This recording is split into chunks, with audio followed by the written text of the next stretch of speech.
शहजादी गुलनूर एक खूबसूरत राजकुमारी थी जो रंगपुर के शानदार महल में रहती थी।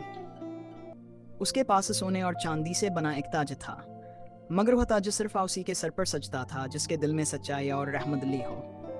वो हर रोज फूलों से भरे बागात में खेलती और सबसे नरमी और मोहब्बत से बात करती थी। एक दिन दूर की अंधेरी छाओं से एक जालिम जादूगर भुवन, जो कि स्याह दिलदल से आया था, रंगपुर की तरफ बढ़ा।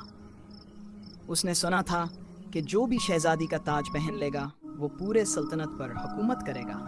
अपनी स्याह जादुई ताकतों से उसने महल के फूलों को मुरझा दिया और लोगों के दिलों में खौफ बसा दिया। एक सुबह शहजादी गुलनूर ने देखा कि उसका ताज महल के चबूतरे से गायब था। पूरे महल में हड़कंप मच गया। सैनिकों ने हर कोना छान मारा, लेकिन ताज कहीं नहीं मिला।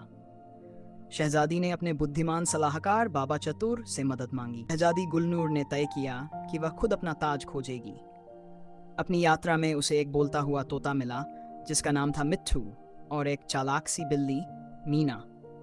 तीनों ने मिलकर जादुई जंगल का रास्ता पकड़ा जो अंधेरी दलदल की ओर जाता था।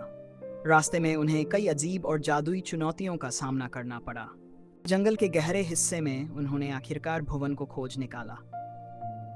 भुवन ने कहा कि अब ताज उसका है क्योंकि उसने अपनी जादुई ताकत से उसे बांध लिया है।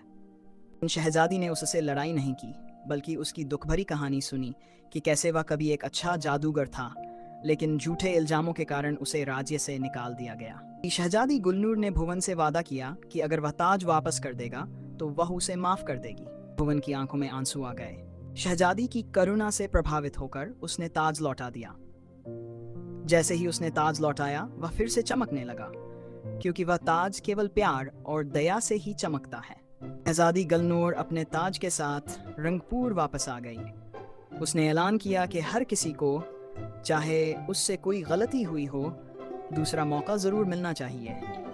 भुवन को माफ कर दिया गया और उसे महल की जादुई हिफाजत का निगहबान बना दिया गया। रंगपुर में एक नया दौर शुरू हुआ, मोहब्बत और रहमदिली का। हर रोज शहजादी गुलनूर अपने लोगों से मिलती, उनके दुख सुख बांटती और उन्हें कहानियां सुनाती। उसका पैगाम बिल्कुल साफ था, सच्चा ताज उसी के सर सजता है जिसका दिल मोहब्बत से भरा हो। Please like, subscribe, and share.